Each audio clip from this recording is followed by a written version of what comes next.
Karon guys, karon ninyo ing na nahayahay ang nanay negosyo kay kasagaran man gud ang madunggan hayahay naman siya o kay naman sa negosyo. Sige karon kani akong negosyo kani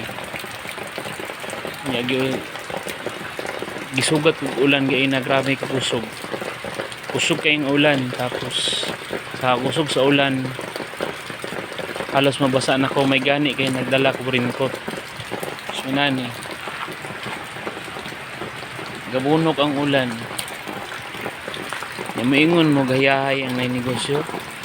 Grabe ni ka risky guys, kay ano kapital ka tapos mag-ampot ta nga mayong panahon, pero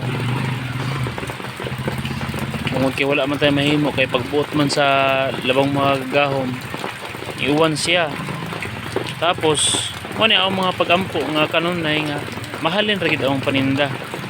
So dili lalim ang mag put up ka og business, daghay mga riski sa kinabuhi, daghay mga riski sa imong business guys.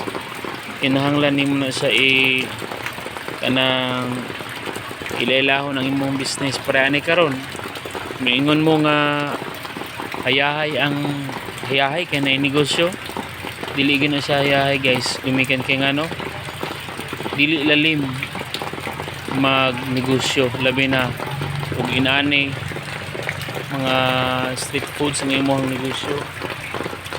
Kinahanglan ka og mayong panahon unya para ani karon nga nagbunot ang uwan, dili lalim gyud guys. Manang dili, in short, dili gid siya hayahay, no?